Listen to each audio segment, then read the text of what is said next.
How's it going, everyone? Today we are doing a deck spotlight for the new card entering Marvel Snap, that is Black Panther.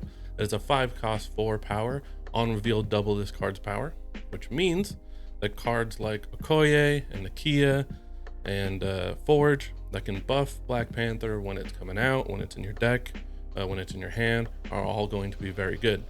I actually have two decks for you. They're both Pool 2 decks, but they have two slightly different packages. The other one has a Killmonger package in it that I think is very good if you're just kind of getting into Pool 2 and have these cards. And this one is good later in Pool 2 as you're getting into Pool 3 and you're facing less Zoo decks. So 1-drops, Rocket Raccoon, pretty straightforward, very powerful 1-drop. 2-drop, Angela, Forge, Mr. Sinister, and Okoye.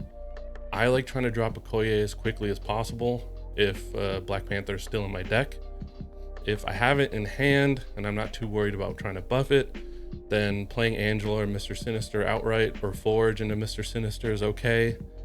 I like saving Forge for Black Panther if possible, but a lot of the times you have Black Panther, White Tiger, and Odin in your hand, so your late turns are taken up and it's hard to squeeze Forge in.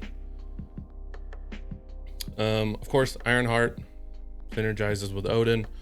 Nakia synergizes with Black Panther. Give the two leftmost cards in your hand 2 power. I don't like Nakia too much. I think it's a little bit clunky to play. It's also just a little slow. 1 power on 3 is very slow.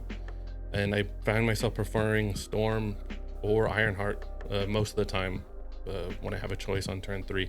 And then Jessica Jones works well with Storm. With Storm, if you can lock down a location early and quick, and then you can stack White Tiger, Black Panther, Odin on one other location to try to win 2 of them. It'll be ideal. Storm also works well if you lock down a location, you're losing slightly. You can play White Tiger and Odin, hope to get one of the Tigers to land there. So, and then Jessica Jones, White Tiger, Black Panther, Odin. Pretty standard last few turns. It gives you a little versatility to play. The second package we have removes Rocket Raccoon and Ironheart and Nakia, believe it or not. Substitutes in Nova and Killmonger. If you're earlier in Pool 2, I would say Killmonger is a must include card. It just wins you games. There's so many games I've won in Pool 2 where I drop Killmonger on turn 6, even on its own, and I win because there's just Zoo deck after Zoo deck.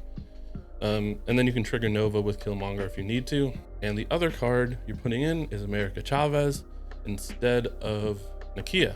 Like I said earlier, Nakia is pretty clunky.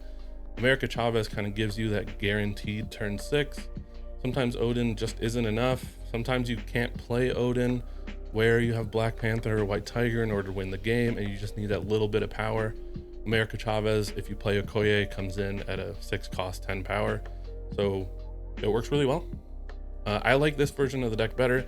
That's just with my play style. But the first version is also really fun and works well. So if you want to see some gameplay, check the description. I'll have a separate video of the gameplay. Subscribe, and I'll see you in the next one.